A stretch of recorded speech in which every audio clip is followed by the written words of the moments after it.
সকাল ৯টায় এখানে ছাত্র জনতা বলে এক আছে, যুগ্ম ছাত্র জনতা, এরা এখানে মিটিং করছে বা মিছিল করছে। মিছিল করার পরে তারপরে সেনাবাহিনীর সাথে অনেক এরা সামনাসামনি মুখোমুখি হয়েছে।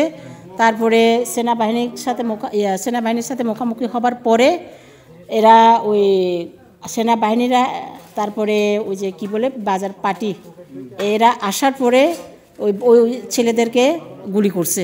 গুলি করার পরে তারপরে আবার ওই ছেলেরা আবার ওই রাস্তায় গিয়ে আবার অনেক আগুন ফুরাইয়া ওইখান থেকে অনেক আবার চিল্লাচিল্লি করছে, চিৎকার করছে। করার পরে আবার অনেক এরা দৌড়াইয়া মিটিং করতেছে। মিছিল করার পরে আবার যখন সেনাবাহিনীরা আসছে তখন অনেক আবার এখানে গুলিবিদ্ধ করছে। করার পরে এখানে অনেক ওই যে নারী মানে 12-13 বছর মেয়েরা অনেক ওখানে মারা গেছে। মারা যাওয়ার পরে সাংবাদিকেরা এখানে স্থায়ী সাংবাদিকেরা বলছে 3 জন মারা গেছে, অথচ এখানে মারা গেছে 6-7 জন। ওই যে ধানের ক্ষেতের ভিতরেও লাশ পাইছে গতকালকে।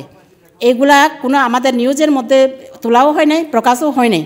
আপনারা এগুলো দয়া করে এগুলা সবগুলো সুন্দরভাবে এগুলো লিখলে আরও ভালো হয় নিউজটা পেপার।